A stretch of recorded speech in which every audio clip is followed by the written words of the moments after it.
तो देखो last time पे हमने क्या किया था, ज्योमेट्रिकल मेथड देख लिए थे क्या थे। ठीक है। और अब आज देखेंगे हम्म। कि अ, आज हमको ये देखना है कि जो आई जे के वाला पूरा सिस्टम नहीं ट्रिगोनल होता था वो कैसे आया, उस पर काम करेंगे। ठीक है। हाँ हाँ। तो हम आज बात ठीक। करेंगे orthogonal orthogonal set of vectors पे। ठीक है। वेक- तो मान लेते हैं हमारे पास एक कार्टेशियन सिस्टम है, यहाँ पे वही कार्टेशियन सिस्टम की बात कर रहे हैं, कार्टेशियन सिस्टम की। ठीक है। हम्म। तो मान लेते हैं कुछ दिक्कत तो नहीं आ रही ना? एक मिनट रुको जरा। No no no.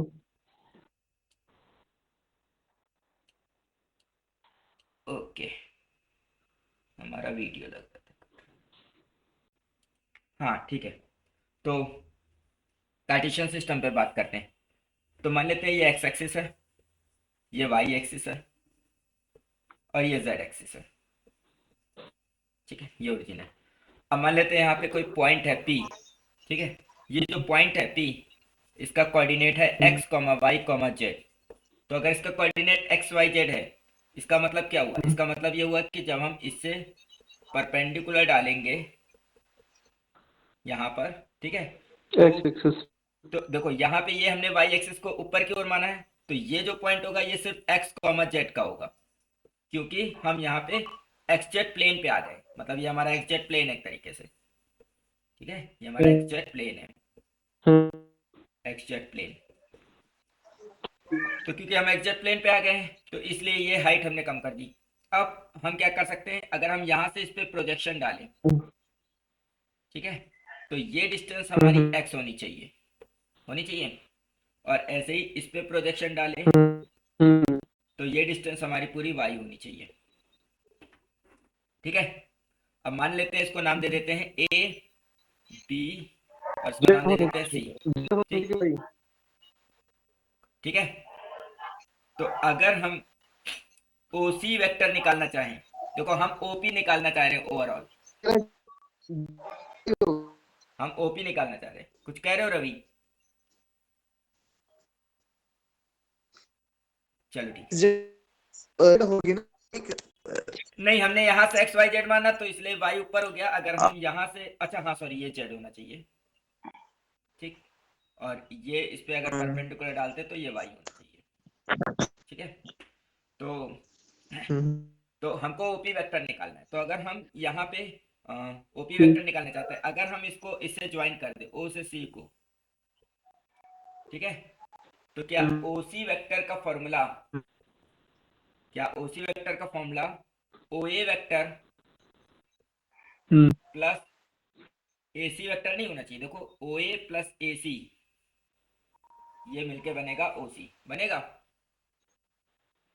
Triangle law जो कल बताया था उसके अकॉर्डिंग देखो ओ ए प्लस ए सी जो है वो ओ सी बनेगा। तो ओ सी वेक्टर बन जाएगा, ओ ए हमारा है, देखो ओ ए का मैग्नीट्यूड एक्स है, और डायरेक्शन इस डायरेक्शन में, तो इस डायरेक्शन में हमने यूनिट वेक्टर आई कैप माना था, इस डायरेक्शन में जे कैप माना था, और इस डायरेक्शन में के कैप माना था। तो ये ओ ए की मैग्नीट्यूड एक्स है लेकिन डायरेक्शन आई है, तो हम ओ ए वेक्टर को लिख सकते हैं एक्स आई कैप प्लस ए सी वेक्टर, देखो ए सी वेक्टर हमारा जेड डायरेक्शन में है, तो हम इसको लिख सकते हैं जेड के कैप। ठीक है। और इसी तरीके से अगर हम ओपी वेक्टर निकालना चाहें, इसे इक्वेशन वन कह दें, तो ओपी वेक्टर का फॉर्मूला होना चाहिए ओ सी प्लस सी पी, ओ सी प्लस सी पी। ठीक है। और ओपी वेक्टर हो जाना चाहिए, ओ सी कितना है, तो ओ सी हमारा है ये एक्स आई, और जेड के आई गया है, और सी पी, तो सी पी हमारा देखो, इसकी सी से पी तक लेंथ वाई होगी, वाई, और डायरेक्शन जे है तो वाई जे कैप आ जाएगा। बोलो। तो इस तरीके से ओपी वेक्टर हमारा बन गया एक्स आई कैप प्लस वाई जे कैप प्लस जेड के कैप। ठीक है। तो हम लोग क्या करते थे, पहले भी बताते थे कि जैसे कोई पॉइंट है और उस point two comma minus three comma four मान लो, और हमको उसका पोजीशन वेक्टर निकालना है, तो उस पर आई जे के लगा दो, यही तो कर रहे थे। बोलो। ठीक है। तो ये ऐसे आया। अमन, तुम्हारे यहाँ बैकग्राउंड में आवाज आ रही है क्या? नहीं मुझे लग मैं, रहा है कि और किसी की लगी। ये आवाज किसी और की तरफ से आ रही है मेरे ख्याल हाँ से। तो वो अपना वो माइक म्यूट कर लेना। रवि की तरफ से आ रही है। रवि तुम म्यूट कर दो थोड़ी देर के लिए। मेरे क्या है? हम्म। मेरी तरफ से आ रही है। तुम्हारी तरफ से नहीं आ रही है? मेरी तरफ से आ रही, बंद कर दिया मैंने। अच्छा ठीक मेरे ठीक ठीक, जिसकी तरफ से भी आ रही थी वो बंद कर दे। हम्म। तो ये होता है पता एक्स वाई जेड। अच्छा अब देखो, अगर हम ओपी वेक्टर का मॉड निकालना चाहें, मैग्नीट्यूड, तो देखो आराम से हम ये लिख सकते हैं कि ओपी वेक्टर का जो मैग्नीट्यूड होगा वो ध्यान से देखो, तो यहाँ पे एंगल 90 डिग्री होगा होगा ना। तो ओपी वेक्टर जो होगा उसका मैग्नीट्यूड होगा अंडर रूट ओ सी स्क्वायर, ठीक है, प्लस सी पी स्क्वायर, होगा ना। और सी पी स्क्वायर की वैल्यू वाई स्क्वायर है, और ओ सी स्क्वायर की वैल्यू देखो तो x square plus Z square है, क्योंकि ये जेड है। तो ओ सी स्क्वायर की जगह आ जाएगा x square plus Z square, ठीक है। तो इस तरीके से हम क्या करते थे, ओपी वेक्टर का मैग्नीट्यूड, यानी किसी भी वेक्टर का जो मैग्नीट्यूड होता था वो हम क्या करते थे, उसके कोफिशिएंट को स्क्वायर करके ऐड कर देते थे, वो इसीलिए होता था। क्लियर है? आगे बढ़ते हैं। मिटा दे रहे हैं इसको हम। रवि तुम ऑन कर लो अपना माइक, कम से कम बोलोगे तो हमको फीडबैक मिलेगा। ठीक है। ठीक, ओके। तो ये हो गया हमारा पोजीशन वेक्टर। अब हम, तो ये समझ में आ गया ना कि कैसे पोजीशन वेक्टर में आई जे के वाला सिस्टम आया, ठीक है। अब बात करते हैं ऑपरेशन की। क्या क्या ऑपरेशंस हैं इसमें? ऑपरेशन इन वेक्टर्स, ठीक है। तो बहुत शॉर्ट में समझ लेंगे इसको, ठीक है। ऑपरेशंस क्या क्या हैं कि सबसे पहला ऑपरेशन है मल्टीप्लिकेशन बाय स्केलर, ठीक है। तो ये ऑपरेशन सिंपल सा है। लेट कर लेते हैं कि वेक्टर ए हमारा ऐसा कुछ है, A I cap B J cap C K cap, और हमको उसमें लैम्डा ए निकालना है। तो इसे हम कहते हैं मल्टीप्लिकेशन बाय स्केलर, ठीक है। फिर लैम्डा को सिंपली मल्टीप्लाई कर देंगे सबसे, तो lambda A I cap plus lambda B J cap plus lambda C K cap हो जाएगा, ठीक है ना। जब हम स्केलर से मल्टीप्लाई करते हैं तो क्या चेंजेस आते हैं, ठीक है। तो हम ये कह सकते हैं कि स्केलर से मल्टीप्लाई करने पे वेक्टर की डायरेक्शन में कोई चेंज नहीं आता है, सिर्फ उसके मैग्नीट्यूड में चेंज आता है, ठीक है। तो डायरेक्शन रिमेन्स सेम, इस केस में हमारी direction remains same, direction same रहती है, ठीक है ना। बट मैग्नीट्यूड इज, जो मैग्नीट्यूड होता है वो चेंज हो जाता है, ठीक। और दूसरा ऑपरेशन है ऐड एंड सब्ट्रैक्ट का। ऐड एंड सब्ट्रैक्ट कैसे करेंगे? ऐड एंड सब्ट्रैक्ट करने के लिए हमको कुछ नहीं करना है, जो भी दो वेक्टर्स हैं उनके आई जे और के यानी लाइक टर्म्स को ऐड करना होता है, ठीक है ना। तो addition and subtraction is done by adding like terms को ऐड करके हम एडिशन एंड सब्ट्रैक्शन करते हैं, ठीक है। एग्जाम्पल के लिए एक क्वेश्चन ले रहे हैं, तो मान लेते हैं हम कह देते हैं कि फाइंड ए वेक्टर, एक वेक्टर बताना है, ठीक है, इन डायरेक्शन ऑफ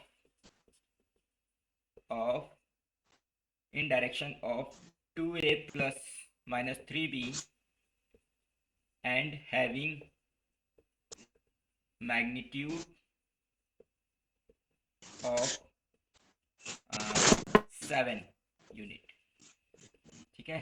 वेयर ए हमारा है मान लेते हैं i plus J minus 2k है, और b हमारा है 2i प्लस माइनस जे प्लस 3k, ठीक है। तो कोई हमें अप्रोच बताएगा इसकी, ये क्वेश्चन कैसे होगा बताइए। तो हमें क्या करना है इस क्वेश्चन में, हमें एक ऐसा वेक्टर बताना है जिसकी डायरेक्शन ये हो। देखो कल याद होगा हमने बताया था कि किसी भी वेक्टर का जो डायरेक्शन होता है वो उसका यूनिट वेक्टर होता है। तो सॉल्यूशन में हम अप्रोच बता देते, तुम लोग करना। लेट कर लेते हैं कि ये जो आएगा ना 2a cap minus 3 B cap, इसकी वैल्यू सी होगी, थोड़ी देर के लिए मान लेते हैं। तो हमें क्या करना है, डायरेक्शन तो इस सी की लेनी है, यानी सी का यूनिट वेक्टर लेना है, क्योंकि यूनिट वेक्टर सिर्फ डायरेक्शन बताता है, लेकिन मैग्नीट्यूड 7 लेना है। तो जो हमारा रिक्वायर्ड वेक्टर है, रिक्वायर्ड वेक्टर वो होगा 7 सी कैप, ठीक है ना। तो हम क्या करेंगे कि पहले सी की वैल्यू निकालेंगे, फिर उसका मैग्नीट्यूड निकाल के उससे डिवाइड करेंगे, क्योंकि सी कैप निकालने के लिए वेक्टर सी को उसके मैग्नीट्यूड से डिवाइड करना होता है। और उसके बाद जो है 7 से मल्टीप्लाई कर लेंगे, क्योंकि क्वेश्चन में कहा गया है कि उसका मैग्नीट्यूड 7 होना चाहिए। क्लियर हो गया? इस तरीके से करेंगे, मिटा देते हैं इसको, हम मिटा रहे हैं। ठीक है, हाँ ठीक मिटा है। दो।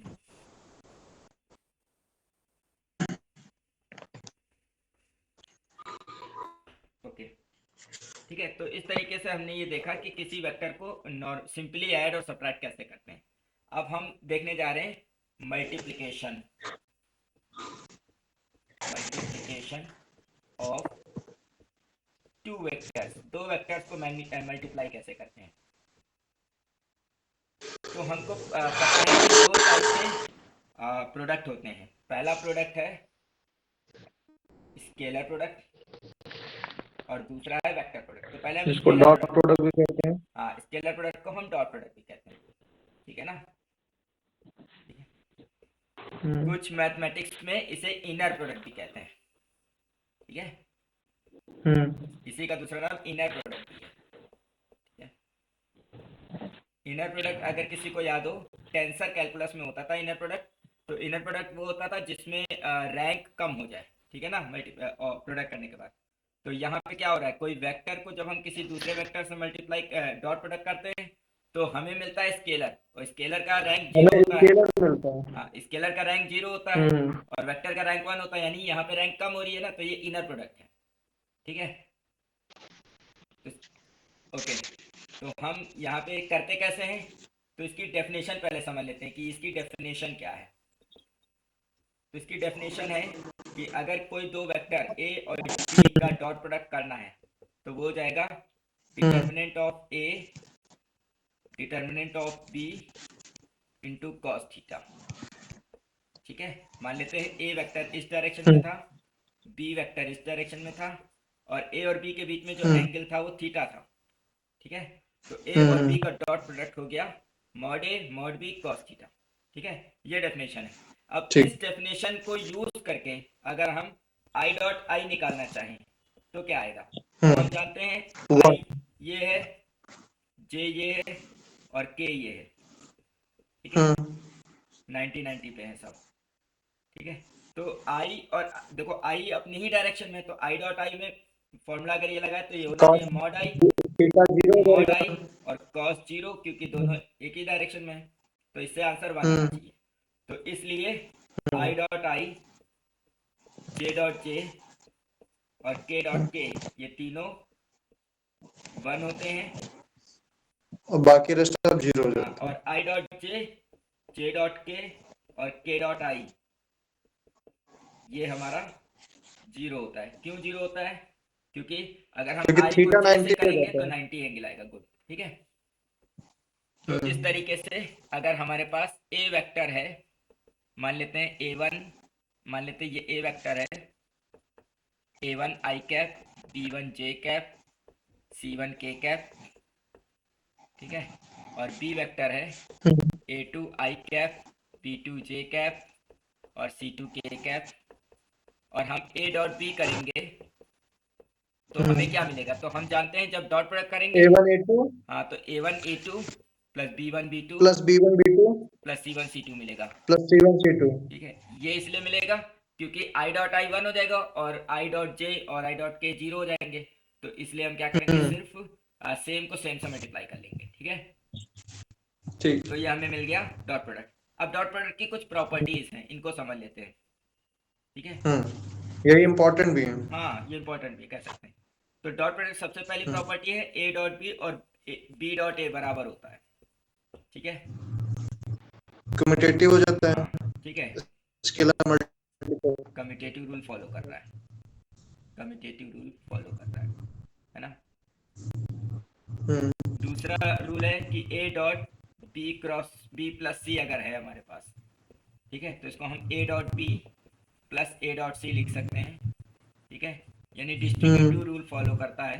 डिस्ट्रीब्यूटिव जहाँ यहाँ प्लस की जगह माइनस भी हो तो भी फॉलो करेगा डिस्ट्रीब्यूटिव वही रूल, फॉलो करेगा।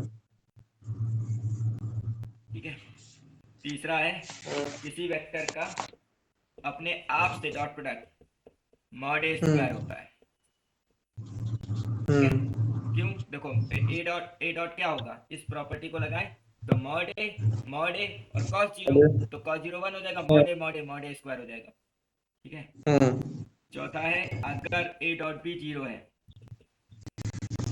अगर ए डॉट बी जीरो है लेकिन डिटर्मिनेंट ए जीरो नहीं है, डिटर्मिनेंट बी जीरो नहीं है, देन ए जो है वो परपेंडिकुलर होगा बी के, ठीक है। तो इधर का मिटा रहे हम, हाँ मिटा दो। ठीक है।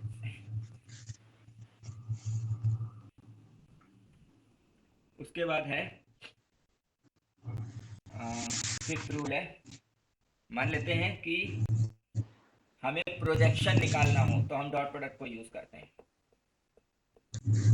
प्रोजेक्शन क्या है, जैसे मान लेते हैं ये ए वेक्टर है और ये बी वेक्टर है, ठीक है, तो जब हम बी से ए पे परपेंडिकुलर डालेंगे, ठीक है, तो जो ये पार्ट आएगा इसी को यहाँ से यहाँ तक कहेंगे प्रोजेक्शन ऑफ बी ऑन ए, ठीक है।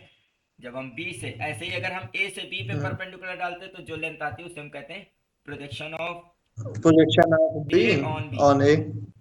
अब हाँ मान वही, लेते हैं इसको नाम दे देते हैं पी क्यू आर, ठीक है, और थोड़ी देर के लिए मान लेते हैं ये एंगल थीटा है।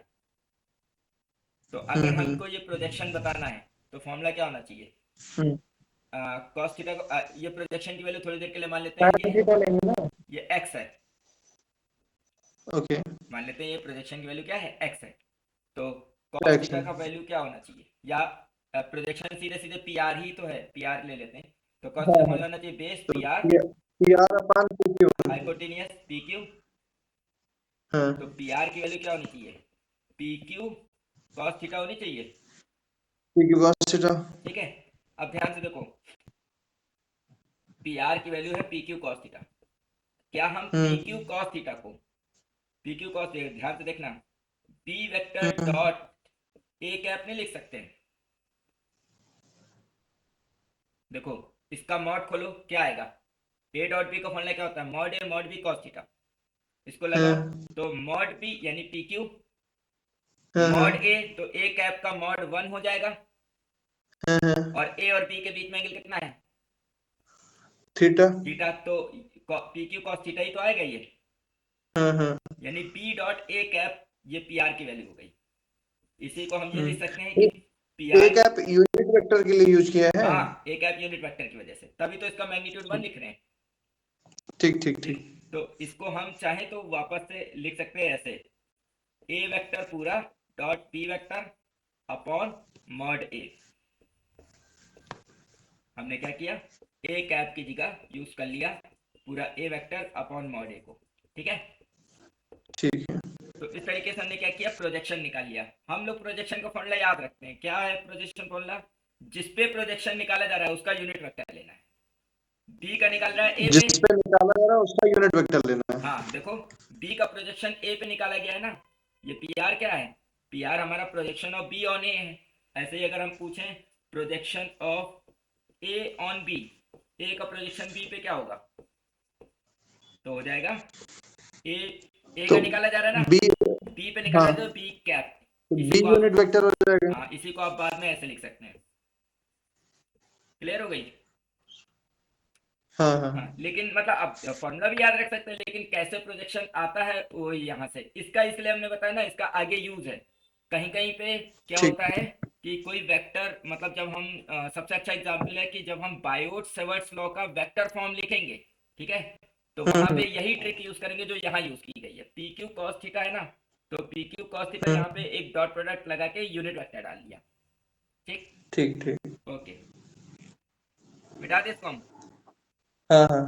ठीक। बाकी डॉट प्रोडक्ट के कई सारे यूजेस हैं, जैसे वर्क निकालने में, और वो सब तो हम लोग जैसे जैसे फिजिक्स पढ़ेंगे वैसे वैसे आते ही रहेंगे। हम्म।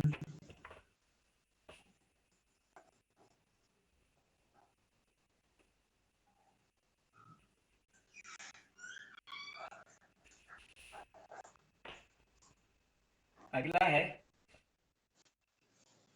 Cross product. क्रॉस प्रोडक्ट का दूसरा नाम है वेक्टर प्रोडक्ट, और उस तरीके से देखें तो आउटर प्रोडक्ट कहते हैं, इनर की जगह उल्टा आउटर प्रोडक्ट, ठीक है ना, आउटर प्रोडक्ट, या फिर आप कह सकते हो आउटर प्रोडक्ट, ठीक है।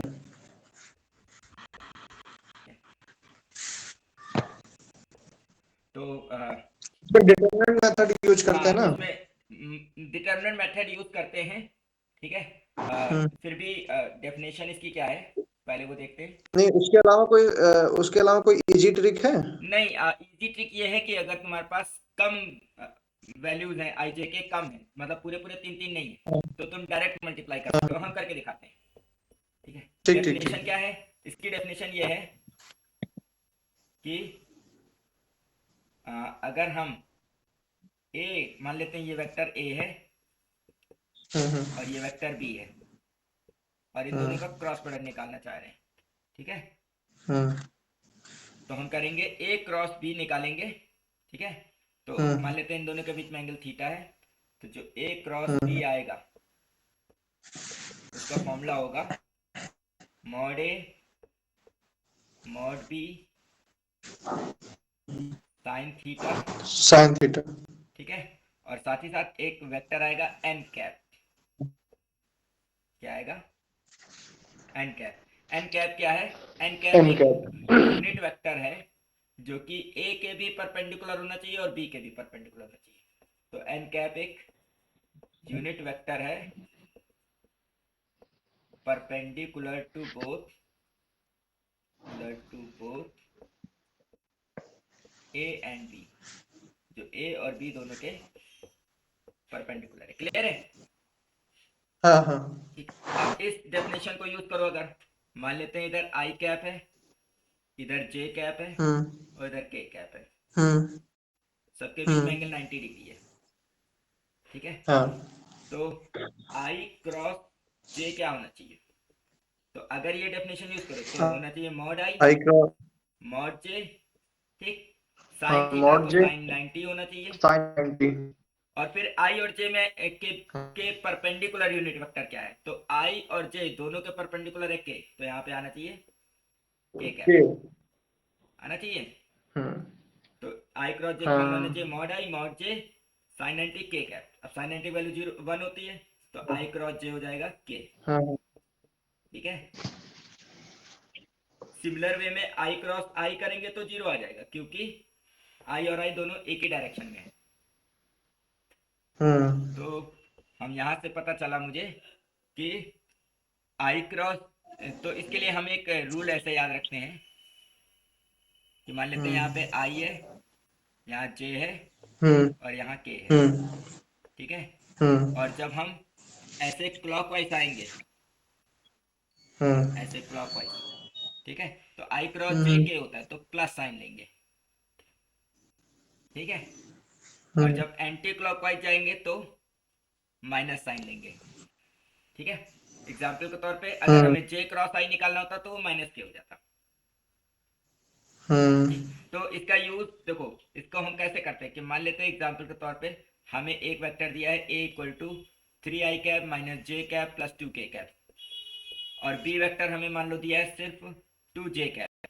तो अब हमको डिटर्मिनेंट लगाने की जरूरत नहीं है, क्योंकि डिटर्मिनेंट में तीन तीन हम्म। नहीं है। यहाँ पे हम डायरेक्ट ए क्रॉस बी अगर हमको निकालना है तो हम पहले ए लिख लें, अगर सिर्फ सिंगल है तो तब तो इजीली निकल आएगा हाँ ना। तो इजिली निकल आएगा, यही हम कह रहे हैं।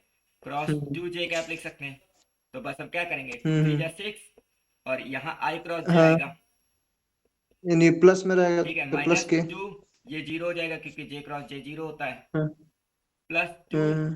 के कैप क्रॉस जे कैप आएगा आएगा। और जे। अब 6 आई हाँ क्रॉस हाँ। जे, तो देखो आई के बाद जे क्लॉक में आ प्लस रहा है के। ना, तो ये प्लस प्लस के कैप हो जाएगा, प्लस में आएगा। ये तो जीरो ही हो गया। लेकिन हाँ के के बाद जे, देखो के के बाद जे जो है एंटी हाँ, क्लॉक में आ रहा एंटी है, क्लॉक में तो नेगेटिव आई तो हो ये जाएगा। माइनस टू आई कैप हो जाएगा। ठीक है, हम्म, माइनस टू आई कैप प्लस सिक्स के कैप बन जाएगा। 6। ठीक है, आगे बढ़े। हाँ ठीक, तो इस तरीके से क्रॉस प्रोडक्ट हो गया हमारा। अब क्रॉस प्रोडक्ट की प्रॉपर्टीज देख लेते हैं, यहाँ मिटा रहे हैं।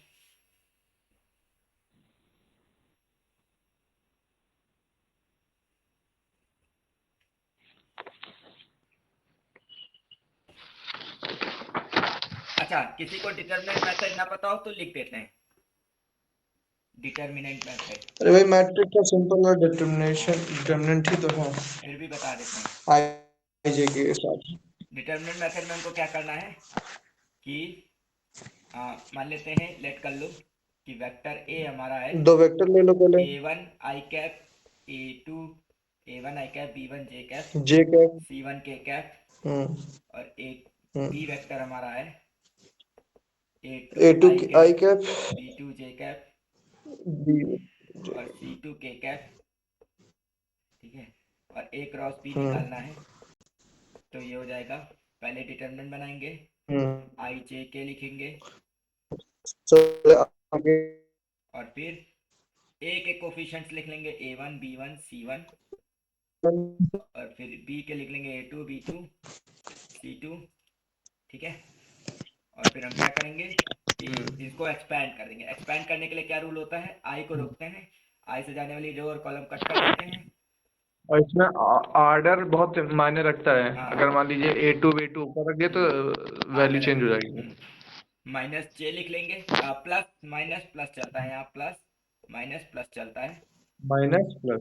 हाँ, तो माइनस जे, फिर जे से जाने वाली रो और कॉलम कट कर देंगे, तो बचेगा ए वन ए टू हम्म सी वन सी टू, और बीच में प्लस के कैप, और ऐसे ही सी से जाने वाली कट कर देंगे, तो बनेगा A one B one A two B two. ठीक तो ठीक है, फिर इसको एक्सपैंड सॉल्व करते कर हैं। लेंगे रूल ये होता है कि इसको इससे मल्टीप्लाई करना होता है, बी वन सी टू, बीच में और उसके माइनस लगाना माइनस होता करना है, पड़ता है। फिर इसको इसको सी वन बी टू, इसमें minus J A one C two हम्म minus C one A two plus K A one B two minus A two B one. ठीक है, तो ये डिटरमिनेंट मेथड है। हम्म अब हम बात करते हैं प्रॉपर्टीज की।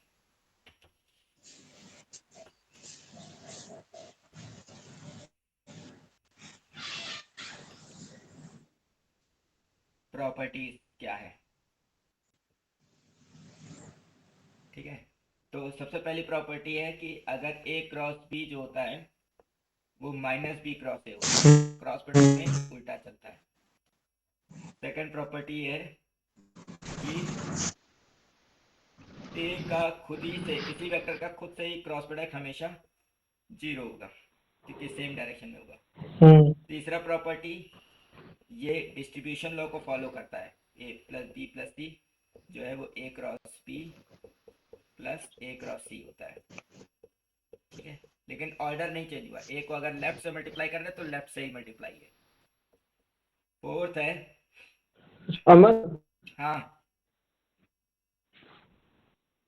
अगर ये ए क्रॉस था वेक्टर में बी डॉट सी होता तो जीरो देता ना ये? नहीं नहीं, वो स्केलर ट्रिपल प्रोडक्ट है, उसकी प्रॉपर्टीज अलग हैं, वो भी हम बताते हैं आखिरी में। ठीक है, ठीक ठीक ठीक। तो ए क्रॉस बी प्लस सी को ए क्रॉस बी प्लस ए क्रॉस सी कहेंगे, साथ ही साथ हम्म ठीक है, A cross B A cross सी, और कौन सी प्रॉपर्टी हो सकती है हमारे पास? हाँ, अगर वेक्टर ए क्रॉस बी, ये क्रॉस प्रोडक्ट मान लेते हैं, ये जीरो है, एंड ए जो है वो खुद जीरो नहीं है, उसका डिटरमिनेंट जीरो नहीं है, बी का डिटरमिनेंट जीरो नहीं है। ठीक है, तो सी जो होगा, तो देन ए जो है वो पैरेलल होगा B के। अलग होगा। हाँ, या तो पैरेलल होगा या एंटी पैरेलल होगा। तो पैरेलल या एंटी पैरेलल होता है, ये प्रॉपर्टी फॉलो होती है। ठीक, कोई डाउट है? नो। ठीक, ओके। मिटा देते हैं। अच्छा, ठीक है, इसमें ठीक है। अगर हमको निकालना हो फिफ्थ, देखो जैसे उसमें बताया था कि प्रोजेक्शन अगर आपको निकालना है तो डॉट प्रोडक्ट को यूज कर सकते हैं।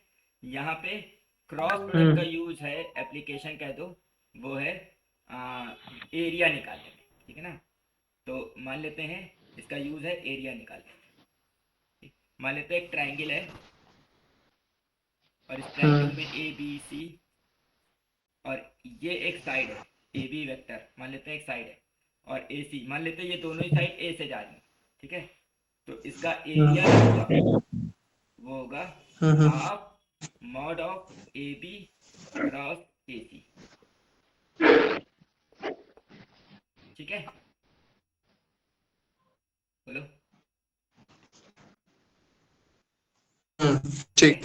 हाँ, तो एक चीज और इससे हम कह सकते हैं, देखो जब क्वेश्चन बनना होता, मान लो ट्रिकी क्वेश्चन बनाना है, उसको ऐसे भी वो बना सकता है कि मान लेते हैं, एक क्वेश्चन ले लेते हैं कि मान लेते हैं ये जो ट्राइंगल है इसके पॉइंट्स हैं x1 y1 x2 y2, मान लो x1 y1 z1 है, और इसके पॉइंट है x2 y2 z2, ठीक है ना। और इसके पॉइंट है x3 y3 z3, ठीक है। और हम ये कहते हैं कि ये ए बी सी 3 पॉइंट है। वैसे तो हमने यहाँ पे बना दिया 3 पॉइंट, तो दिख ही रहा है कि ये तीनों पॉइंट कोलिनियर नहीं है, एक ही लाइन पे नहीं है, ठीक है ना। लेकिन अगर हम पूछें कि for A B and C to be collinear, अगर ये तीनों कोलिनियर हैं, ठीक है, देन, ठीक है, मॉड ऑफ एक्स, ठीक है, mod of x2 minus x1 I cap plus y2 minus y1 J cap plus z2 minus z1 K cap का cross x3 minus x2 x1 I cap y3 minus y1 J cap plus z3 minus z1 K cap के साथ ये cross product क्या होना चाहिए, 0 होना चाहिए, ठीक है। 0 होना चाहिए। हाँ, क्यों 0 होना चाहिए, क्योंकि अगर 3 पॉइंट कोलिनियर है तो उनसे ट्राइंगल बनेगा ही नहीं। तो एंगल बीच में 0 बनेगा, हाँ, तो एंगल 0 बनेगा। तो ट्राइंगल ही नहीं बनेगा ना, जब ट्राइंगल ही नहीं बनेगा हाँ, तो उसका एरिया 0 एरिया होगा, 0 होगा। एरिया 0 होगा, ठीक है। लेकिन हम्म इन्होंने क्या किया, वो एरिया वाला कॉन्सेप्ट ही दिया, लेकिन उसको अब हम ए बी निकालते तो ए बी कैसे निकालते, कल बताया था ना ए बी कैसे निकालते हैं, बी माइनस ए करके। तो वही यहाँ पे ए बी लिख दिया, हाँ है ना, और ये ए सी लिख दिया, ठीक है। तो ऐसे क्वेश्चन पूछ लिया, ठीक। तो ये मतलब एक एग्जाम्पल दिया, ऐसे ही ध्यान रख सकते हैं, ठीक है। इसको मिटा दें, हाँ okay.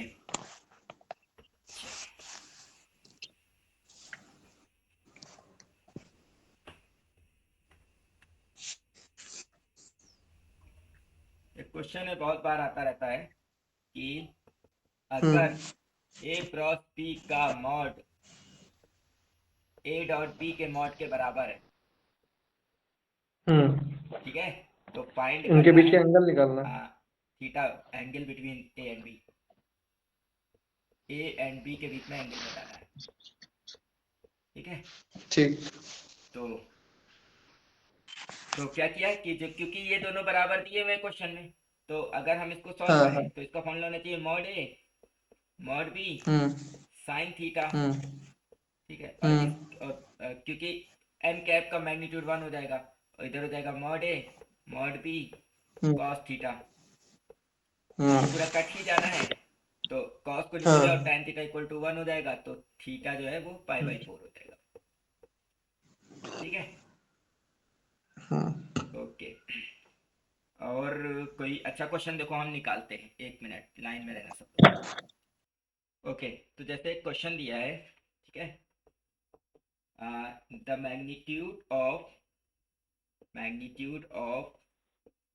Some of two vectors a and b comes out to be, यानी mod magnitude of sum of two vectors comes out to be, और इसमें 4 ऑप्शन दिए हैं, less than mod A minus mod B, ठीक है, फिर B more than mod A minus plus mod B, और ऐसे ही सी दिया है either less than mod A minus mod B और greater than mod A plus mod B, ठीक है ना। या डी ऑप्शन है greater than mod A minus mod B and less than mod A minus mod B, ठीक। तो ये question है, कैसे होगा हिंट बताओ। देखो क्वेश्चन में कहा गया है कि magnitude of sum of two vectors, मतलब हमें क्या निकालना है सॉल्यूशन, हमें सम ऑफ टू निकालना है वेक्टर्स। ए और बी दो वेक्टर का सम करना है और फिर उसका मैग्नीट्यूड निकालना है, ठीक है। अगर याद हो तो कल हमने यही तो फॉर्मूला बताया था कि ये होगा mod A square plus mod B square plus 2 mod A mod B cos theta, याद है कि नहीं याद आया। हाँ, तो इसका मैक्सिमम रिजल्टेंट क्या था बताओ, इसका maximum resultant under root mod A plus minus, mod B square. ये था कि नहीं था भाई, दो वेक्टर्स का maximum resultant p plus Q था, mod A plus mod B, और इन दोनों का मिनिमम रिजल्टेंट क्या था, mod A minus mod B था कि नहीं था, याद है, बोलो। तो जो ये रिजल्टेंट होगा mod A plus mod B, वो इससे तो कम होगा लेकिन इससे ज्यादा होगा। डी ऑप्शन है जो हमने कल बताया नहीं था कि रेंज आर जो होगा वो आर मैक्स और आर मिनिमम के बीच में पड़ेगा। तो जो रेंज है वही ये क्वेश्चन पूछा गया है, लेकिन दूसरी मतलब लैंग्वेज में पूछा गया है। क्लियर हुआ। इसीलिए तो मैंने बोला था कि बी या डी में से एक को। हाँ लेकिन ये तो नहीं समझ पाए कि कौन सा सही है, ठीक है। क्योंकि मोर देन आ रहा था, मैं ये समझ, लेस देन ए माइनस बी वाला नहीं ध्यान आया, हाँ मिनिमम वाला। तो ये देखो जो कल हमने बताया था उसी का एक तरीके से क्या कह सकते हैं यूज है, हाँ, सेम वो क्वेश्चन है। वही उसी पे बेस्ड है ही है। हाँ उसी पे हाँ बेस्ड है, हाँ। ठीक है ना। क्लियर है, आगे बढ़ते हैं, हम्म। दूसरा क्वेश्चन देते हैं। तो नेक्स्ट क्वेश्चन करने से पहले ये जान लेते हैं कि एक वेक्टर होता है, एक्सियल वेक्टर क्या होता है, ठीक है। कभी कभी एक्सियल वेक्टर। एक्सियल वेक्टर, ठीक है, इसके नाम से ही पता चल रहा है एक्सियल वेक्टर वो होता है जो एक्सिस के लॉन्ग होता है। किसके लॉन्ग होता है, एक्सिस के लॉन्ग। क्लियर है। तो एक्सिस के लॉन्ग क्या होता है, अलोंग एक्सिस, ये एक्सिस के लॉन्ग होता है। एग्जाम्पल के तौर पे एंगुलर स्पीड, एंगुलर वेलोसिटी को देखते हैं, एंगुलर वेलोसिटी को। तो जैसे कोई बॉडी सर्कुलर मोशन कर रही है ऐसे, मान लेते हैं कि कोई बॉडी ऐसे सर्कुलर मोशन कर रही है v वेलोसिटी से, तो ये इसकी टेंजेंशियल वेलोसिटी कहलाती है, ठीक है, टेंजेंशियल वेलोसिटी।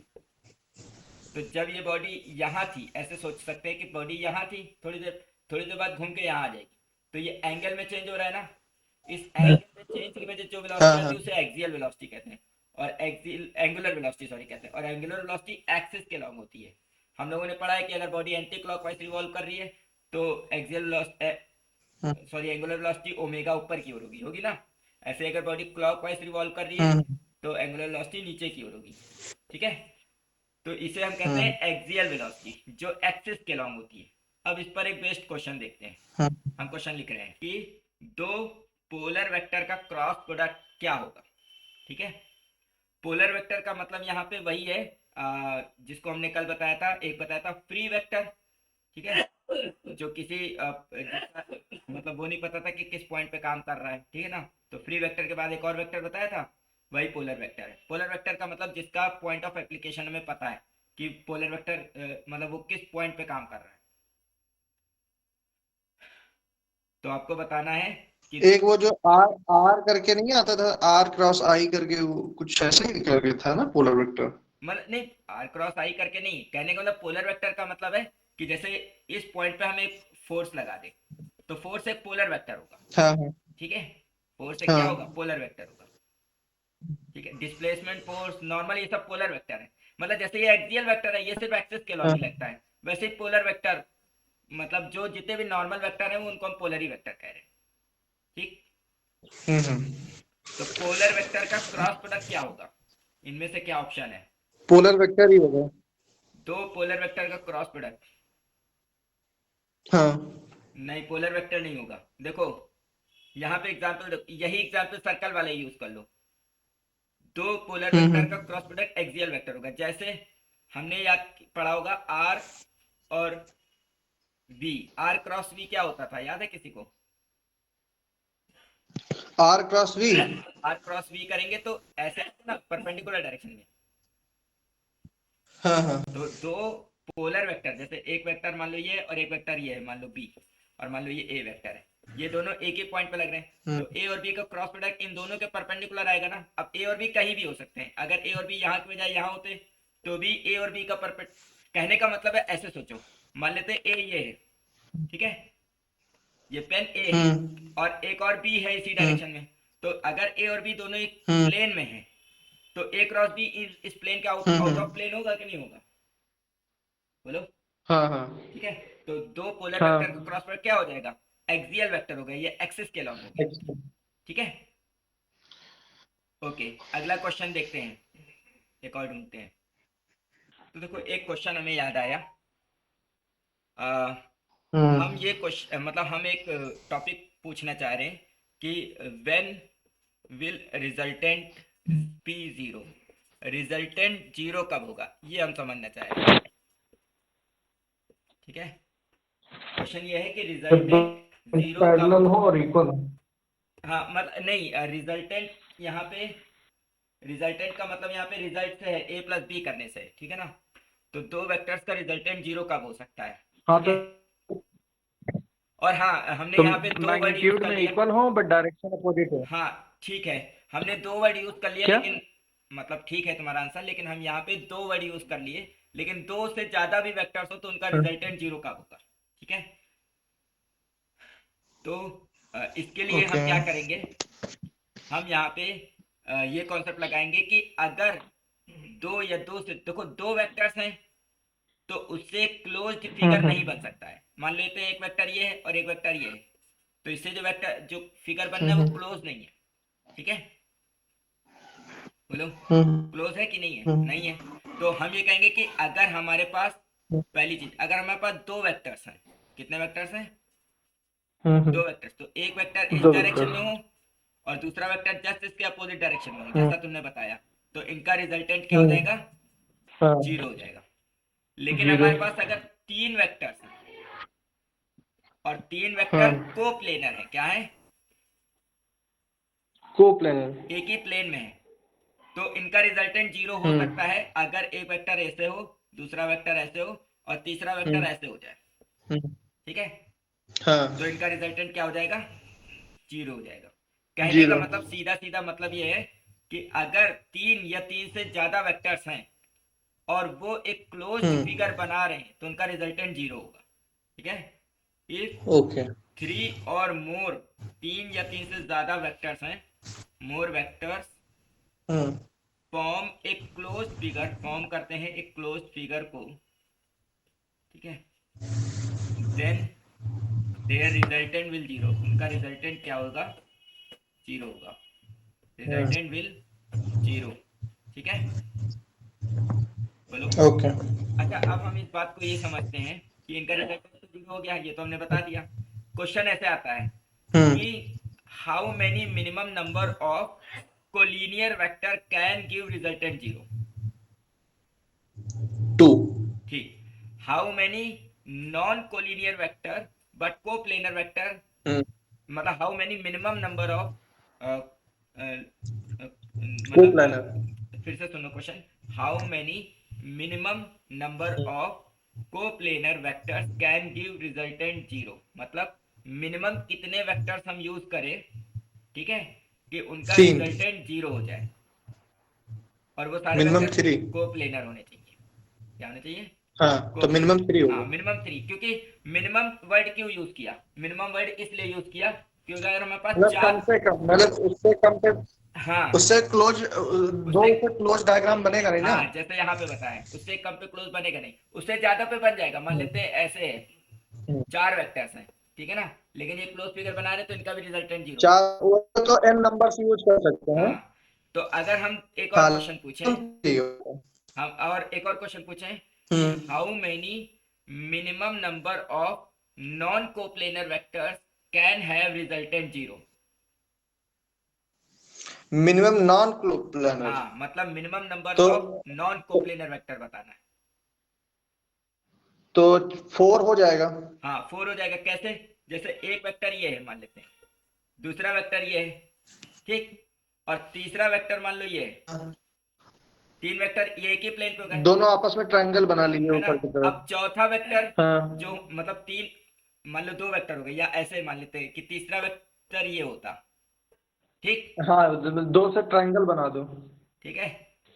तो अगर एक हाँ। वेक्टर ये हो गया, दूसरा वेक्टर ये हो गया, और तीसरा वेक्टर ये हो गया, हम्म। ठीक है, तो क्या इन तीन वेक्टर हाँ, से तो रिजल्टेंट चौथ जीरो हो सकता है? मिला दें। नहीं हो सकता है। अगर तीन वेक्टर से रिजल्टेंट अभी। जीरो करोगे तुम, अगर इसको इससे तुम मिलाओगे, तो ये कोप्लेनर हो जाएंगे ना, हाँ। बोलो। तो हम्म। अगर ये तीनों नॉन कोप्लेनर है, ठीक है, तो हमें मिनिमम हाँ। चार वेक्टर्स की जरूरत पड़ेगी, तब रिजल्टेंट जीरो होगा, हाँ। ठीक। अब यहाँ चार के ऊपर नहीं जा रहे, क्योंकि हमारे पास जो डायरेक्ट डायमेंशन है वो तो तीन ही डायमेंशन है ना, बोलो। हाँ, ये होते हैं। लेकिन अगर कोई ऐसा हाइपोथेटिकल होता है कि हम ये कह देते हैं कि अगर हमारे पास एन डायमेंशनल स्पेस है, तो एन डायमेंशनल स्पेस में हाँ, कितने मिनिमम वेक्टर्स चाहिए होंगे रिजल्टेंट जीरो के लिए? तो उसमें ये कर सकते हैं n+1। हाँ, एन प्लस वन हो जाएगा। जैसे जो कोलिनियर था वो वन डायमेंशन था, तो उसमें समझो दो हाँ, वेक्टर्स की जरूरत थी, ठीक है। दो थे। हाँ, कोप्लेनर मतलब हम्म। टू डायमेंशन था, तो उसमें तीन वेक्टर्स की जरूरत थी मिनिमम। हम्म। नॉन कोप्लेनर में चार और चाहिए, 3D क्योंकि में वो थ्री डी 4। में है। तो अगर एन डायमेंशनल स्पेस है, तो हमें हम्म। Minimum N plus one vectors चाहिए होंगे, n ताकि प्लस वन रिजल्टेंट जीरो हो जाए। क्लियर है? हाँ। तो ये भी क्वेश्चन आता रहता है। अगला क्वेश्चन देखते हैं। तो ये क्वेश्चन है हमारे डी पास, ऑप्शन। ये हमारे पास क्वेश्चन है। इन्होंने कहा है कि हाँ। दो फोर्सेस हैं, एफ वेक्टर और माइनस थ्री एफ वेक्टर, वो एक दूसरे से डी डिस्टेंस पे हम्म। काम कर रहे हैं। तो मतलब कि हाँ। एक वेक्टर इस डायरेक्शन में काम कर रहा है, मान लेते हैं थ्री एफ, और F, एक इस हाँ, डायरेक्शन, एक प्लस है और एक माइनस है, यानी अपोजिट डायरेक्शन में काम कर रहे हैं, ये अपोजिट डायरेक्शन है। ठीक है। और इन दोनों के बीच में परपेंडिकुलर डिस्टेंस दी है, तो इसका हम्म। रिजल्टेंट क्या होगा, ठीक है। तो हाँ। देखो, यहाँ पे क्या है, ये जो दो वेक्टर्स हैं, ये दोनों एक ही लाइन हाँ। ऑफ, इनकी मतलब लाइन ऑफ एक्शन सेम नहीं है। मतलब ये इस लाइन पे काम कर रहा है और ये इस लाइन पे काम कर रहा है, इनकी लाइन ऑफ एक्शन हाँ। डिफरेंट है। हाँ। तो ये कपल भी क्रिएट करेंगे, ठीक है। हाँ। अब ये देखो, ये कपल कैसे क्रिएट करेगा, मतलब दोनों एक दूसरे कपल क्रिएट करेंगे, तो कैसे क्रिएट होगा इनका कपल, ठीक है। एक मिनट, यहाँ पे क्वेश्चन में तो इन दो का रिजल्टेंट वेक्टर क्या होगा, रिजल्टेंट फोर्स क्या होगा। तो अगर रिजल्टेंट फोर्स देखें, ठीक है, तो हम्म। रिजल्टेंट फोर्स क्या होना चाहिए, आ, F1+F2 हाँ, होता है, तो एक तो थ्री एफ, F-3F हो जाएगा। हाँ, तो थ्री एफ इस डायरेक्शन में और माइनस थ्री एफ इस डायरेक्शन में और एफ, तो रिजल्टेंट फोर्स तो माइनस टू एफ हो जाएगा। हाँ। अब कपल कैसे क्रिएट होगा, तो अगर इसको हम सेंटर मान ले, तो ये ऐसे कपल क्रिएट करेगा, बोलो, हम्म। और ये ऐसे कपल क्रिएट करेगा, हाँ। ठीक है। तो ये दोनों क्या करेंगे, हम्म। जस्ट अपोजिट डायरेक्शन में कपल नहीं क्रिएट कर रहे हैं, नहीं सॉरी, सेम डायरेक्शन में कपल नहीं क्रिएट कर रहे हैं। हम्म। तो इन दोनों का कपल ऐड हो जाना चाहिए, हाँ, ठीक है, क्लॉकवाइज होगा। ठीक दोनों है, का क्लॉकवाइज रोटेशन है। दोनों का ऐड हो जाना चाहिए, ठीक है। तो मेरे ख्याल से इस हाँ। बुक में आंसर गलत छपा हुआ है, एफ टी लिखा हुआ है, एफ टी नहीं आएगा। अगर यहाँ से बिल्कुल सेंटर पे मिड माने, तो ये कितना हो जाएगा, D/2 हो जाएगा, और ये भी D/2 हो जाएगा ना, हम्म। ठीक। या हाँ, तो मतलब लेकिन तो इसमें एक, ऊपर -3/2 F हो जाएगा, नीचे हाँ, FD/2 हो जाएगा। तो यहाँ पे टू एफ डी आना चाहिए, कपल नहीं आना चाहिए, नहीं, 2FD नहीं, कहाँ ऐसा आएगा। Three F D. -FD, FD/2 और -3/FD2। हाँ तो सिर्फ एफडी आ रहा है ना। देखो अगर डायरेक्ट ऐड करोगे, हाँ हाँ नहीं, कहने का मतलब ये माइनस क्यों है, ये माइनस, ये देखो माइनस यही तो रिप्रेजेंट कर रहा है टू कि आ ये रहा है, फोर्स ठीक इस है, डायरेक्शन इधर में। 3 FD/2 इधर है, नहीं, हमारे ये कहने का मतलब है कि जो माइनस तो साइन है, -2 FD/2 हो जाए तो माइनस अभी आ रहा है। नहीं वो तुम ठीक कह रहे हो, हमारे ये कहने का मतलब है कि अ, हाँ हमारे ये कहने का मतलब है कि जो माइनस ऑलरेडी 3F पे लगा हुआ है, इसका मतलब यही हुआ ना कि अगर हाँ F हाँ इधर है तो -3F इधर होगा। हाँ हाँ तो अब जब हमने ये डायरेक्शन मेजर मान ही लिया इधर है, तो हमको अब माइनस लेने की जरूरत थोड़े ना है। हाँ। तो अब तो हम अगर देखें तो ये फोर्स इसके रिस्पेक्ट में ये फोर्स ऐसे, तो 2 FD आएगा फिर। हाँ तो वही हम कह रहे हैं 2FD आना चाहिए ना, हाँ हाँ, क्योंकि यहाँ पे क्या तो है, लिखा तो है, ऑप्शन सी में है। ऑप्शन सी, लेकिन यहाँ पे सिर्फ नेट कपल लिखा हुआ है 2FD,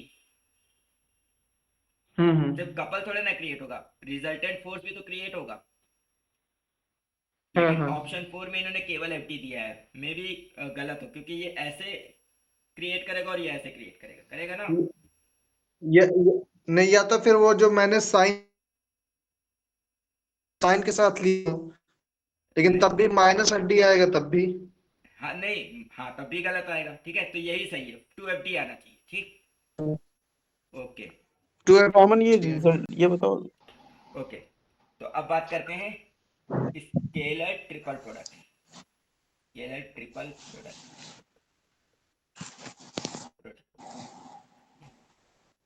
स्केलर ट्रिपल प्रोडक्ट क्या होता है, जैसे हम क्या करते हैं, मान लेते हैं ए बी सी 3 वेक्टर्स हैं, तो ए को बी से क्रॉस प्रोडक्ट करें, बी डॉट सी ऐसे, ठीक है, या बी क्रॉस सी करें और ए का डॉट प्रोडक्ट ले ले, इसे स्केलर ट्रिपल प्रोडक्ट कहते हैं, A dot B cross C, ठीक है। इसको लिखने का तरीका ये होता है, अच्छा देखो, इसको हम ऐसे भी लिख सकते हैं, A dot B cross C A cross B dot C के बराबर। यहाँ पे ऑर्डर नहीं चेंज होना चाहिए, ए बी सी का ऑर्डर नहीं चेंज होना चाहिए, बस इतना ध्यान रखना है, चाहे डॉट मतलब चाहे आखिरी के दो का क्रॉस कर लो और डॉट कर लो, और चाहे पहले दोनों का क्रॉस कर लो फिर डॉट कर लो, बात एक ही है, लेकिन ऑर्डर चेंज नहीं होना चाहिए, ठीक है। इसे इसको डिनोट करने का एक तरीका है, ए बी सी ऐसे डायग्राम में लिखते हैं, ठीक है, ऐसे ब्रैकेट्स में ए बी सी लिखते हैं, इसका मतलब होता है A cross A dot B cross C, ठीक। अब देखो इसमें कुछ प्रॉपर्टीज हैं, क्या प्रॉपर्टीज हैं, देखो अगर हमारे पास ए बी सी है और इसमें अगर हम किसी दो को रिप्लेस कर दें, मान लो ए ऐसे ही रखें और सी और बी को रिप्लेस कर दें, तो यहाँ पे एक माइनस साइन आ जाएगा, ठीक है। कैसे माइनस साइन आ जाएगा, इसको देख सकते हैं खोल के, इसको वेरीफाई भी कर सकते हैं, वेरीफाई भी कर सकते हैं, देखो अगर हम इसको खोलें तो इसका मतलब A dot C cross B होना चाहिए, और अगर हम A dot C cross B को बी क्रॉस सी करें तो एक माइनस साइन आना पड़ेगा, अब ये माइनस प्लस हो जाएगा, तो ये ए डॉट बी क्रॉस सी हो जाएगा ना, और ये हमारा ए बी सी है, बोलो, ठीक। तो अगर ए बी सी में, मतलब ए बी सी के ऑर्डर में किसी भी ऑर्डर को हमने इंटरचेंज किया, मान लेते हैं इसको इससे या इसको इससे, तो वहां पे एक माइनस साइन आ जाएगा, जितनी बार हम ऑर्डर चेंज करेंगे उतनी बार माइनस साइन आएगा, क्लियर है। ओके, दूसरी प्रॉपर्टी है कि अगर इसमें कोई दो वेक्टर सेम हो गए, मान लेते ए ए बी निकालना है हमको, तो इसकी वैल्यू 0 हो जाएगी, ठीक है। क्यों 0 हो जाएगी, वेरीफाई करना चाहें तो कर सकते हैं, A dot B cross C क्या होगा, A dot A cross B होगा, ठीक है। या फिर हम इसको ऐसे भी लिख सकते हैं, ए क्रॉस ए डॉट बी, तो हम जानते हैं ए क्रॉस ए की वैल्यू 0 होती है, तो 0 डॉट बी यानी कि ये 0 हो जाएगा, ठीक है, ठीक। और एक ये भी प्रॉपर्टी जहां तक होती है, इसको आप हम लोग खुद ही चेक कर सकते हैं, वेरीफाई कर सकते हैं ये है कि नहीं, क्या ऐसा होना चाहिए, हमको कुछ ऐसा याद आ रहा है, A B C plus B C A plus नहीं, मेरे ख्याल से इन तीनों का सम 0 हो सकता है क्या? नहीं हो सकता, नहीं होगा, पर ऐसा नहीं होगा। ओके, तो ये दो प्रॉपर्टी हो गई। तीसरी प्रॉपर्टी ये होगी कि हाँ, ये हमें वॉल्यूम ऑफ पैरेलल पाइप बताता है। ठीक है, मान लेते हैं एक पैरेलल पाइप है। पैरेलल पाइप क्या है? एक 3D फिगर को हम पैरेलल पाइप कह रहे हैं। ठीक है, और किसी एक पॉइंट से तीन वेक्टर हमें पता है। मान लेते हैं ये है हमारा ए क्रॉस वेक्टर ए, ये है हमारा बी, और ये हमारा है सी। ठीक है ना? तो वॉल्यूम ऑफ पैरेलल पाइप जो होगा, वॉल्यूम ऑफ पैरेलल पाइप जो होगा, पैरेलल पाइप, वो हमारा होगा A dot B cross C. Clear है? तो अब यहाँ पे एक नोट बनता है कि अगर ए बी सी कोप्लेनर है, A B and C are coplanar, अगर ये तीनों कोप्लेनर है, एक ही प्लेन में है, ठीक है, तो जाहिर सी बात है अगर तीन वेक्टर एक ही प्लेन में है तो उनसे कोई 3D फिगर बनेगा ही नहीं, और फिगर नहीं बनेगा तो उसका वॉल्यूम क्या हो जाएगा? 0 हो जाएगा। यानी ए डॉट बी क्रॉस सी क्या हो जाएगा? 0 हो जाएगा। ठीक है, तो ये क्वेश्चन पूछा गया है कि अगर तीन वेक्टर वो हैं, कोप्लेनर है, तो कौन सी कंडीशन फॉलो होगी? तो ये कंडीशन फॉलो होगी, ए डॉट बी क्रॉस सी 0 होगी। क्लियर है? ये क्वेश्चन पूछा गया है एलटी ग्रेड में। 0 होना चाहिए ना? हाँ, ये क्वेश्चन पूछा गया एलटी ग्रेड में। ओके, देखते हैं कोई क्वेश्चन हो तो बताते हैं। तो ये क्वेश्चन पूछा गया है कि अगर ए और बी के बीच में एंगल थीटा है तो B cross A dot A क्या होना चाहिए? 0 होना चाहिए, क्योंकि स्केलर ट्रिपल प्रोडक्ट है ये, और उसमें कोई भी दो अगर सेम हो जाते हैं तो वैल्यू 0 हो जाती है। तो इसका आंसर सीधे क्या है? 0 है। ठीक है, बोलो। अब हम बात करते हैं मतलब वेक्टर ट्रिपल प्रोडक्ट की। ठीक है, अगला टॉपिक है हमारा वेक्टर ट्रिपल प्रोडक्ट।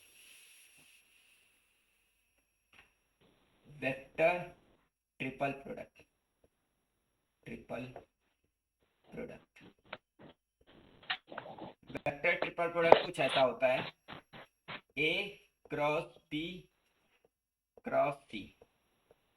ठीक है, और अगर मतलब ए क्रॉस बी क्रॉस सी जो है, इसको हम क्या कर सकते हैं? एक्सपैंड कर सकते हैं। कैसे एक्सपैंड करेंगे? तो इसका एक्सपेंशन याद रखना है।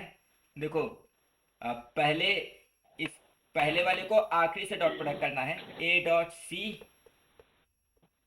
टाइम्स बी वेक्टर, बीच में माइनस लगाना है, और फिर तीनों सीरीज में लिखना है, A dot B times C vector. Clear है?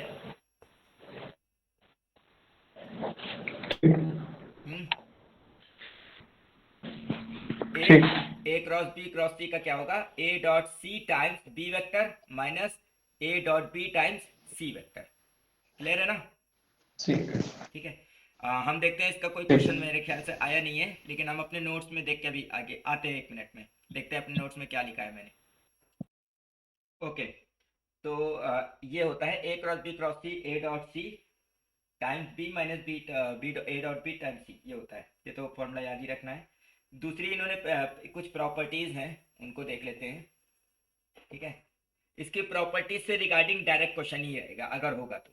जैसे सबसे पहली प्रॉपर्टी है कि ए क्रॉस बी क्रॉस सी, ये ए क्रॉस बी क्रॉस सी के बराबर नहीं होता है। ठीक है ना? मतलब जैसे पीछे हमने बताया था ए डॉट बी क्रॉस सी करो, चाहे ए क्रॉस बी डॉट सी करो, बराबर होता है, लेकिन यहाँ पे ये बराबर नहीं होता है। सेकंड प्रॉपर्टी है कि इसमें वो प्रॉपर्टी फॉलो होगी जो पीछे बता रहे थे कि ए क्रॉस बी क्रॉस सी है, प्लस मान लेते पहले ए है, बी क्रॉस सी है, फिर है बी क्रॉस सी या बी क्रॉस हाँ B cross C cross A है, या फिर C cross A cross B है। इन तीनों का मतलब उसमें लाइन पे पढ़ना चाहिए ए बी सी ए सी के बाद A B, C cross A cross B, इनकी वैल्यू 0 होती है। ठीक है, तो इसको आप डायरेक्ट ये रिलेशन याद रख सकते हैं, इसको डायरेक्ट यूज रहेगा। क्लियर है? हेलो। हाँ हाँ हाँ। ओके, हाँ क्लियर है। ठीक है। और हम चाहें तो अगर हम मान लो हमारे पास एक क्वेश्चन आ जाए कि हमें ए क्रॉस बी क्रॉस सी निकालना है, सी क्रॉस डी। ठीक है, तो ये कैसे निकालेंगे? ये निकाल सकता है कोई? हाँ लेट कर लेंगे इसको, सी क्रॉस बी को कोई एक कैपिटल ए वेक्टर मान लेंगे, फिर वाला प्रोडक्ट लगा देंगे। हाँ, इसको हम इसको चाहे तो खुद से करके देखना। ठीक है, जो रिजल्ट आएगा वो हम लिखे दे रहे और हिंट बता दे रहे क्या आएगा। हाँ हाँ तो हाँ। ये C times A B D आना चाहिए, minus T times A B C आना चाहिए। ठीक है, इसमें यूज ये करेंगे कि जैसे ये ए क्रॉस बी है ना, इस पूरे को कुछ मान लेते हैं एक्स वेक्टर। ठीक है, और ये फॉर्मूला लगा देते हैं, या हाँ मतलब ऐसा कुछ लगा देंगे, या इन दो इसको पूरा ए मान लो, इसको पूरा एक्स वेक्टर मान लो। तो x cross C cross D मतलब ये लगा दो, ए क्रॉस बी क्रॉस सी का ये होता है, तो इसको इससे लगा दो और फिर वैल्यू रख दो, तो ये बन जाएगा। क्लियर है? बोल, क्लियर हो गया ना? हाँ क्लियर। ठीक है, तो और तो इसमें देखो जो हमारा 2D वाला मतलब जो ये वाला वेक्टर था, जो हमारा 12th क्लास तक था, उसमें इतना ही है। हाँ हाँ। अब जो आएगा वो ग्रेडियंट और वो सब आएगा, कर्ल, डाइवर्जेंस। ग्रेडियंट। तो इसको हम सोच रहे हैं नेक्स्ट ही क्लास में करेंगे। ठीक। आज के लिए अगर कोई क्वेश्चन किसी को पूछना हो तो वो बताए। ठीक है, फिर आज की क्लास यहीं पे एंड करते हैं। नेक्स्ट क्लास ग्रुप में पे हम लोग डाल देना ना हाँ अमन, ग्रेडियंट वगैरह जो भी होगा वो ग्रुप हम पे डाल करेंगे। देना। हाँ, अगर किसी को कोई डाउट वगैरह हो, कोई क्वेश्चन मिले यूथ की किताब से लगा लेना क्वेश्चन, तो हमें ग्रुप पे हाँ डाल देना जो क्वेश्चन फंसे। ठीक है, तो उसका सोल्यूशन ठीक। अगर मतलब वेक्टर्स के मान लो 5-10 क्वेश्चन के करीब अगर ग्रुप पे कोई भेज दे, जो जो ना आए तो उसको हाँ हम नेक्स्ट क्लास में डिस्कस कर सकते हैं, सारे क्वेश्चन सोल्यूशन भी बता देंगे, डिस्कस भी कर लेंगे। ठीक है, अरे जो मैंने वो बोला नहीं था वो, ठीक है ठीक है। ना? नेक्स्ट क्लास में हम डाइवर्जेंस, कर्ल्स वगैरह की सबकी बात करेंगे। ठीक है, क्लास एंड कर देते ठीक। हैं।